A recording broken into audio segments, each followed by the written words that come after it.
വ്യാജ വാർത്തകൾക്കെതിരെ ശക്തമായ നിയമ നടപടി സ്വീകരിക്കുമെന്ന് MV ഗോവിന്ദൻ. ആൺപെൺ വ്യത്യാസമില്ലാതെ വിദ്യാർത്ഥികൾക്ക് സൗജന്യ യാത്ര നൽകണമെന്ന് KB ഗണേഷ് കുമാർ. സിറ്റി ഫാസ്റ്റുകളിൽ സൗജന്യ യാത്രയില്ല, സ്റ്റിക്കർ പതിപ്പിച്ചത് ബസ്സുകൾ തിരിച്ചറിയാനെന്ന് KSRTC. എഴുത്തുകാരി ഇന്ദിരാ ലങ്കേഷ് അന്തരിച്ചു.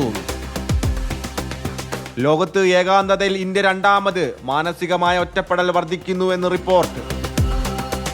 രാജ്യത്തെ സാമ്പത്തിക രംഗം കടുത്ത പ്രതിസന്ധി നേരിടുന്നുവെന്ന സൂചനകൾ നൽകി നിർമ്മല സീതാരാമൻ. പാകിസ്ഥാനിൽ സൈനിക പരിശീലന വിമാനം തകർന്നു വീണു, 2 പൈലറ്റുമാർക്ക് ദാരുണാന്ത്യം. ഇന്ദിരാഗാന്ധി ഇന്ന് ജീവിച്ചിരിപ്പുണ്ടായിരുന്നുവെങ്കിൽ BJP നിരോധിക്കുമായിരുന്നുവെന്ന് അശോക് ഗെഹ്ലോട്ട്. പശ്ചിമേഷ്യയിൽ സമാധാനത്തിന്റെ പാത തുറന്നു, അമേരിക്ക ഇറാൻ സമാധാന കരാർ സ്വാഗതം ചെയ്തു പ്രധാനമന്ത്രി നരേന്ദ്രമോദി. ലോകകപ്പ് മത്സരത്തിനിടെ റഫറി വംശീയവാദികളുടെ ആംഗ്യം കാണിച്ചെന്ന ആരോപണം, സമൂഹ മാധ്യമങ്ങളിൽ വിവാദം ശക്തം.